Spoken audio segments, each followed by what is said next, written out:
तो आइए दोस्तों, आज शुरू करते हैं क्लास 10th की प्रोज का first chapter the enchanted pool. और इसकी आज हम समरी पढ़ेंगे, क्योंकि समरी का जानना बहुत आवश्यक है, क्योंकि इसके फिर लॉन्ग क्वेश्चन को उतनी ही आसानी से याद किया जा सकता है यदि इसके अर्थ का हमें पूरी तरह से ज्ञान है। वैसे तो मैं अपने चैनल शर्मा स्टडी पॉइंट पर इस चैप्टर का वर्ड बाय वर्ड अर्थ अपनी वीडियो में पहले ही डाल चुका हूँ। उसके लिए आप शर्मा स्टडी पॉइंट पर जाकर के the enchanted pool word by word आप इसका अर्थ पढ़ सकते हैं। लेकिन आज हम क्वेश्चन आंसर की शुरुआत जब करने जा रहे हैं तो उससे पहले सबसे पहले इसकी समरी का जानना आवश्यक है। तो इस वीडियो में सबसे पहले हम समरी अपलोड करेंगे और इसके जस्ट जो नेक्स्ट वीडियो होगी उसमें इसके इम्पोर्टेंट क्वेश्चन आंसर को अपलोड किया जाएगा, जिनको इस वीडियो के डिस्क्रिप्शन में जाकर के लिंक के द्वारा आप पढ़ सकते हैं, देख सकते हैं, उनका अध्ययन कर सकते हैं। तो ये कहानी तब की है जब प्राचीन काल में, जैसा कि हम सब लोग जानते हैं कि कौरव और पांडव हुआ करते थे। उस समय पर पांडवों को वनवास मिला था और उस वनवास के दौरान ही जब पांचों भाई युधिष्ठिर, भीम, अर्जुन, नकुल, सहदेव अपनी पत्नी द्रौपदी के साथ वन में भटक रहे थे, तब रास्ते में उन्हें एक जगह प्यास लगी। और यह समय अज्ञातवास का था, जब 12 वर्ष के वनवास के साथ साथ पांडवों को 1 वर्ष का अज्ञातवास भी पूरा करना था। तो जब उन्हें प्यास लगती है तब युधिष्ठिर अपने भाई, जो उनके चारों भाई थे, उनको वो एक एक करके, सहदेव, नकुल, अर्जुन, भीम, एक एक करके वो पानी की खोज में भेजते हैं। तो जब वो एक एक करके भाई निकट ही जाते हैं, वो एक पेड़ पर चढ़ करके वो देख चुके थे कि पास में ही एक सरोवर था। तो जब एक एक करके वहां जाते हैं और वहां यक्ष, जो कि अदृश्य अवस्था में थे, उन्होंने चेतावनी दी थी कि पहले सवालों का आंसर दो और उसके बाद आप पानी पी सकते हो। लेकिन किसी ने भी, चारों भाइयों में से किसी ने भी उनका जो है जवाब, यक्ष के सवालों का उत्तर नहीं दिया था। तो जब युधिष्ठिर के किसी भी भाई ने यक्ष के सवालों की ओर ध्यान नहीं दिया, उनका जवाब नहीं दिया, तो जैसे ही वो एक एक करके पानी के पास जाकर के उसको पीने का उन्होंने प्रयास किया, सब मूर्छित होकर के गिरते चले गए और वो मृत अवस्था में पहुंच गए। काफी इंतजार करने के बाद में जब एक भी भाई वापस नहीं पहुंचा तो युधिष्ठिर बहुत चिंतित हुए और वो भी उसी दिशा में, जिस दिशा में उनके भाई गए थे, उसी दिशा में वो भी आगे को बढ़े।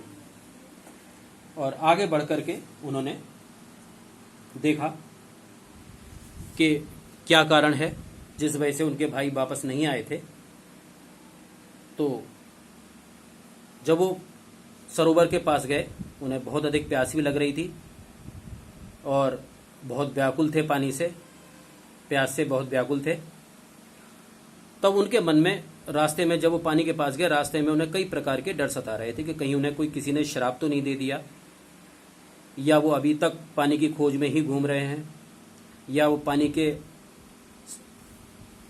की कमी के कारण, अर्थात प्यास से कहीं वो बेहोश तो नहीं हो गए, या उनकी कहीं मृत्यु तो नहीं हो गई। इसी प्रकार के जो विचार थे उनके मन में आ रहे थे और यही सोच सोच के उनका बुरा हाल था। तो जब वो उस सरोवर के पास पहुंचे, जिस सरोवर के पास उनके भाई अचेत अवस्था में पड़े हुए थे, तो वहां तक पहुंचते पहुंचते रास्ते में उन्हें काफी जो जंगली भालू थे, चित्तीदार हिरन थे, विशाल जंगली चिड़ियां थीं, वो सब उन्हें रास्ते में मिले थे। वो उन सब के पास से होते हुए जब वो सरोवर तक पहुंचे, तब उन्होंने अपने बड़े भाइयों, अपने सभी जो चारों भाई थे, छोटे भाई, उनको निढाल पड़े हुए देखा। और फिर उनके जो कष्ट की जो सीमा थी वो सीमा पार हो गई। वो बहुत ज़्यादा दुखी हुए, वो ज़ोर ज़ोर से रोने लगे। उन्होंने अपने सभी भाइयों के चेहरों को छुआ क्योंकि उनके भाई बेजान पड़े हुए थे। और तब युधिष्ठिर ने दुखी होकर के ये कहा कि क्या हमारी सभी प्रतिज्ञाओं का यही हश्र होना था? अब हमारा अज्ञातवास समाप्ति के करीब है और उस समय पर मेरे सभी भाई मुझसे छिन गए, और यहाँ तक कि जो देवता हैं उन्होंने भी ऐसे बुरे समय में मेरा साथ छोड़ दिया। इस प्रकार से युधिष्ठिर विलाप करने लगे। फिर उन्होंने जो उनके भाई थे, जैसे भीम थे, उनके बलशाली अंगों को देखा, वो निढाल अवस्था में पड़े हुए थे। फिर उन्होंने मन में ये सोचा, ऐसा कौन व्यक्ति है संसार में या इस पृथ्वी पर जिसमें इतनी शक्ति है कि जो इतने शक्तिशाली उसके भाइयों को मार सके। फिर जब उन्हें प्यास सताने लगी तो वो सरोवर में उतरे, और जैसे ही उन्होंने पानी पीने को हुए तभी एक जो अदृश्य आवाज थी उसने चेतावनी दी कि तुम वो गलती मत करो जो तुम्हारे भाइयों ने की है, क्योंकि तुम्हारे भाइयों ने मेरे सवालों का जवाब नहीं दिया और पानी पिया, इसी कारण इनकी यह अवस्था हुई है। लेकिन तुम इस तरह की गलती मत करो, पहले मेरे प्रश्नों का उत्तर दो, उसके बाद अपनी प्यास बुझाओ, क्योंकि यह सरोवर मेरा है। तो युधिष्ठिर चूंकि धर्मराज थे, ज्ञानवान थे, उन्हें तुरंत ही वो समझ गए कि ये जो आवाज है किसी यक्ष की है, और उन्होंने अनुमान लगा लिया कि उनके भाइयों की ये जो दशा हुई है वो किस वजह से हुई है। वो तुरंत उन्होंने इस बात को समझ लिया और तुरंत उन्होंने अपने मन में यह भी समझ लिया, यह भी वो जान गए कि किस प्रकार से अपने भाइयों को पुनः वापस जीवन दिलवाया जा सकता है, किस प्रकार से उन्हें जीवित किया जा सकता है, वो ये भी तुरंत ही समझ गए। तब उन्होंने उस अदृश्य आवाज से पूछा और कि आप कौन हैं, इस बारे में पूछा।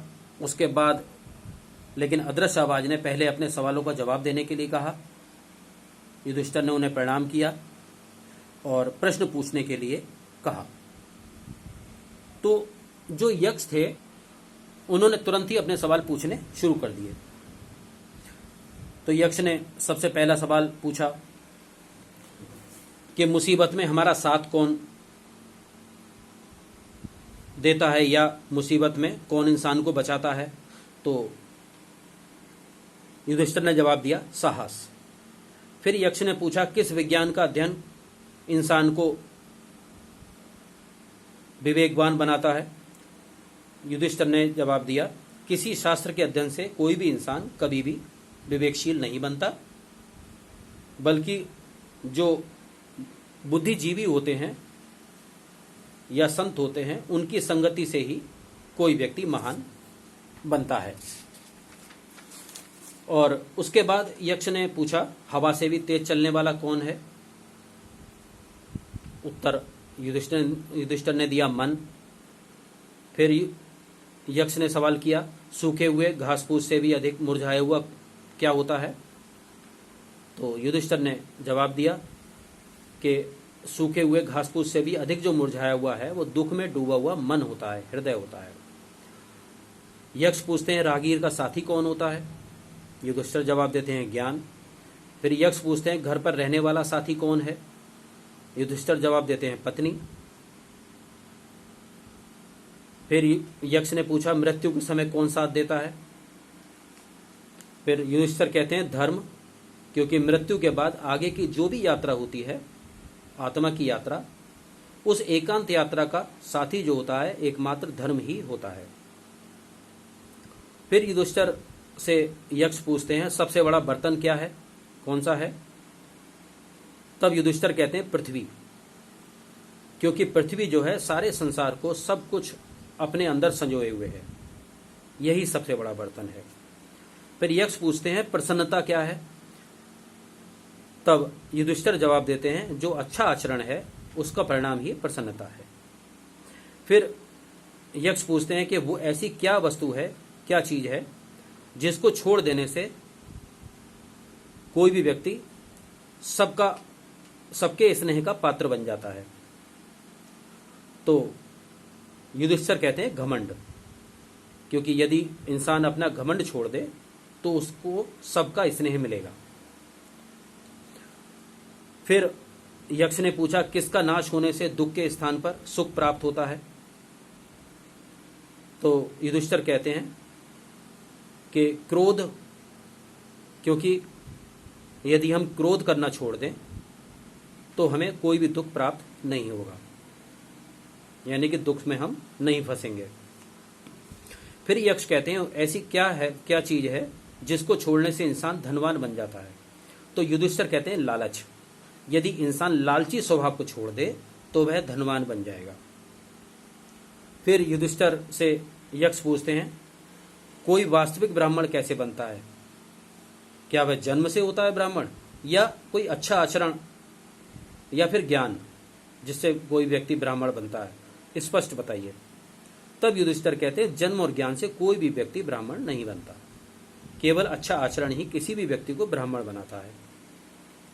कोई इंसान कितना ही ज्ञानी क्यों ना हो जाए, वह तब तक ब्राह्मण नहीं बनेगा जब तक कि वो अपने जो दुर्गुण हैं उनको ना छोड़ दे, जो उसके बुरे गुण हैं उनको ना छोड़ दे। चाहे यदि कोई इंसान चारों वेदों का ज्ञाता हो, चारों वेदों का उसे ज्ञान हो और उसमें दुर्गुण हैं, तो वह निम्न जाति में ही गिना जाएगा। तब यक्ष कहते हैं, जगत का सबसे बड़ा आश्चर्य क्या है? युधिष्ठिर जवाब देते हैं कि प्रतिदिन व्यक्ति दूसरे को यमलोक जाते हुए देखता है, यानी कि लोग देखते हैं कि रोज किसी न किसी की मृत्यु होती है, और तब भी वो ये अवश्य सोचता है कि वो जीवित है और अनंत काल तक जीवित रहेगा। दूसरे को मरते हुए देखते हैं लेकिन अपने आप को जीवित रखने की लालसा रखते हैं, और यही सबसे बड़ा आश्चर्य है। इस प्रकार यक्ष ने बहुत सारे सवाल किए और युधिष्ठिर एक के बाद एक उनका जवाब देते गए। अंत में यक्ष बहुत प्रसन्न हुए और तब यक्ष ने युधिष्ठिर से कहा कि हे युधिष्ठिर, मैं तुमसे अति प्रसन्न हूं और तुम जिसको भी अपने किसी भी एक भाई को यदि जीवित देखना चाहते हो तो उसको अपना जीवित करा लो। तब युधिष्ठिर ने तुरंत ही बिना सोचे समझे यह इच्छा प्रकट की कि उनका जो भाई है, जो एक बहुत खूबसूरत भाई था उनका, जिसका सांवला रंग था, आंखें सुंदर थीं, चौड़ा सीना था, लंबे हाथ थे, नकुल, जिसका नाम था नकुल, कि उसी को जीवित कर दिया जाए, जो कि गिरे हुए वृक्ष के समान, एक तेंदू के वृक्ष के समान पड़ा हुआ है, उसको जो है जीवित कर दिया जाए। यह सुनकर यक्ष बहुत प्रसन्न हुए। फिर यक्ष ने युधिष्ठिर से पूछा कि तुमने उसके स्थान पर भीम को क्यों नहीं चुना, जिसमें 16,000 हाथियों का बल है, उसको क्यों नहीं सुना? तो तब युधिष्ठिर ने यह कहा कि हम 3 भाई एक माँ के पुत्र हैं और नकुल और सहदेव दूसरी माँ के पुत्र हैं। जैसे एक माँ का पुत्र मैं जीवित हूं, उसी प्रकार से दूसरी माँ का भी एक पुत्र अवश्य ही जीवित रहना चाहिए। तब यक्ष ने पूछा, तुमने अर्जुन को क्यों नहीं चुना, वो तुम्हारा रक्षा कवच है? तो तब उन्होंने, युधिष्ठिर ने कहा कि हे यक्ष, धर्म ही इंसान की ढाल होती है, भीम या अर्जुन नहीं होते। यदि हम धर्म को छोड़ दें तो जो है हमारा पतन हो जाएगा। अर्थात यदि इंसान अगर धर्म को छोड़ दे तो इंसान का पतन हो जाएगा। कुंती और माद्री मेरे पिता की 2 धर्मपत्नी थी। कुंती के पुत्र के रूप में मैं जीवित हूं, इसलिए मैं चाहता हूं कि मेरे पिता की जो दूसरी पत्नी थी माद्री, उनका भी एक पुत्र जीवित रहे, इसलिए आप जो है नकुल को जीवित कर दें।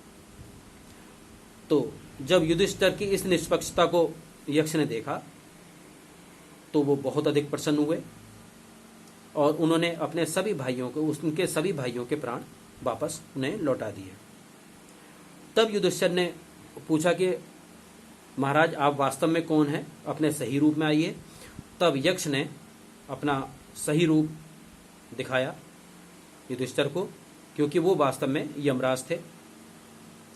उन्होंने यक्ष का रूप धारण किया हुआ था और वो इसलिए यक्ष के रूप में आए थे ताकि युधिष्ठिर से मिलकर उनको कसौटी पर जांच सके। फिर उन्होंने युधिष्ठिर को गले लगाया, आशीर्वाद दिया और वो वहां से अंतर्ध्यान हो गए। तो दोस्तों इस प्रकार से ये जो हमने समरी पढ़ी है, तो समरी का हमें सबसे बड़ा फायदा ये होता है कि जो भी लॉन्ग क्वेश्चन या शॉर्ट क्वेश्चन होते हैं उनके आंसर को हम अपने शब्दों में सोच करके उनका ट्रांसलेशन करके हम आंसर लिख सकते हैं। और यदि हमें अर्थ का पता नहीं है तो हम कितना भी क्यों ना कंठस्थ कर लें, याद करें किसी भी क्वेश्चन का आंसर, वो हमें ठीक प्रकार से याद नहीं होगा। तो याद करने का सबसे अच्छा तरीका क्वेश्चन का आंसर, सबसे पहले हम उस चैप्टर का अर्थ या समरी जिसको कहते हैं उसको अच्छी प्रकार से पढ़ें, उसको याद करें और फिर किसी भी क्वेश्चन का आंसर हम अपने शब्दों में बना करके लिख सकते हैं। तो अब नेक्स्ट वीडियो में जिसको कि इससे जोड़ दिया जाएगा उसमें इस चैप्टर के द एन्चेंटेड पूल के इंपॉर्टेंट क्वेश्चंस अपलोड किए जाएंगे, तो उसको आप नेक्स्ट वीडियो में लिंक पर जाकर के देख सकते हैं। तो नेक्स्ट वीडियो में मिलेंगे, तब तक के लिए नमस्कार।